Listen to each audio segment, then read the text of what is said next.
Bonjour! Si, comme moi, vous vous posiez encore la question de l'hypothétique retour de nos soignants et de nos pompiers préférés après leur suspension depuis un an maintenant, presque un an, eh bien écoutez ceci. Écoutons d'abord Norbert Virginia, il est le vice-président de la Fédération des sapeurs-pompiers de France. Pour lui, il est impossible de les réintégrer. Déjà qu'on est en déficit relatif, si on a une épidémie parmi nos sapeurs-pompiers, ça sera une grosse catastrophe. Et réintroduire des gens non vaccinés, on prend le risque de mettre à plat notre capacité d'intervention. C'est pour ça que ça peut être dangereux. C'est marrant parce que la légende selon laquelle seuls les non-vaccinés transmettraient le virus, je croyais qu'elle avait fait long feu. Oui, c'est pas drôle vu qu'effectivement on est en août 2022, période de grande sécheresse, avec énormément d'incendies, même dans les Vosges. Dans les Vosges, j'avais pas connu ça, alors il y en a certainement eu, mais là il y a des hectares de forêt dans les Vosges qui sont en train de brûler. Et quand on pose la question de réintégrer les pompiers non vaccinés, on nous dit, il n'y a pas le feu en fait. Bon, allez, j'arrête avec les jeux de mots à 2 balles sur le feu. C'est pour ça que ça peut être dangereux.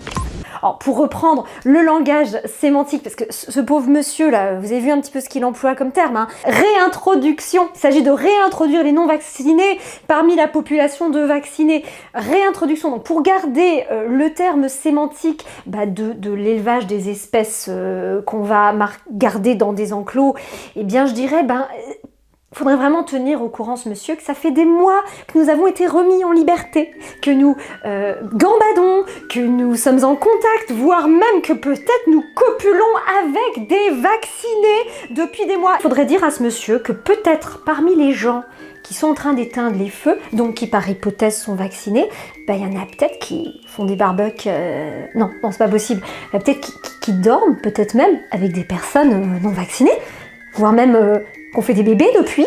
Ça sera une grosse catastrophe. Puis alors, vous vous rendez compte comment la question, dans ces conditions-là, de la réintroduction, réintégration, je pense qu'il a voulu dire réintégration en fait. Ah, il s'est trompé. C'est un petit lapsus, un petit lapsus révélateur quand même. Hein. Bon, bref, si on se pose cette question donc de la réintroduction, réintégration, je sais pas, réincarnation, enfin, des personnes non vaccinées, et qu'on a peur donc de permettre un foyer, sans mauvais jeu de mots, un foyer infectieux sur le front quand les pompiers sont équipés de tous leurs scaphandres, etc. pendant des heures pour éteindre le feu. C'est pour ça que ça peut être dangereux. C'est pour ça que ça peut être dangereux. Enfin, excusez cet humour que j'ai. En fait, je me sens complètement en décalage. On est nombreux là depuis des mois à vivre ça. En complet décalage. J'ai l'impression qu'il y a un gouffre en fait. Il y a moi et puis il y a le reste du monde. Et franchement, mais je vous jure, je me sens à 1000 années-lumière de ça. J'arrive même plus à comprendre ou à essayer de comprendre comment des gens qui entendraient de tels propos pourraient se dire on n'est pas en train de se moquer de nous. Je veux rester poli, je veux pas faire comme notre président en janvier dernier. C'est vrai qu'en janvier dernier, je me souviens, j'avais tendance à être un peu vulgaire et ça m'a gagné. Et non, je vais pas tomber là-dedans. Enfin, je vais essayer. C'est pas facile quand même. Mais voilà, donc parce que voilà. En tout cas, j'espère que vous êtes comme moi avec beaucoup de distance face à ça, parce que sinon il y a de quoi devenir fou. Et que du coup, la meilleure solution, quand on a de la distance, c'est génial parce qu'on arrive à en rigoler. Donc, je n'ai pas la prétention de vous avoir fait rire parce que oui, je ris un peu jaune face au feu qui ravage nos forêts et tout ça en ce moment. Mais effectivement, je pense que il faut en rire. Je ne crois pas que les pompiers non vaccinés accepteraient comme ça de revenir du style « Ah venez, on a vraiment trop besoin de nous là !» Ah écoutez, j'arrive, j'avais prévu des vacances au mois d'août, mais je vais venir, hein, bien sûr. Puis dès qu'il n'y aura plus de feu, on sera de nouveau mis au banc de la société, hein, on va faire comme ça. Ouais, d'accord, ça marche. Allez, j'arrive. Je vais vous prêter main forte, les copains.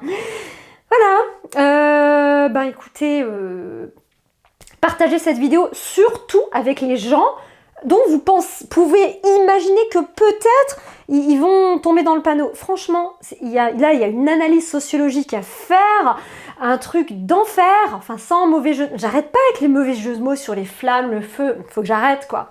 Voilà, enfin en tout cas.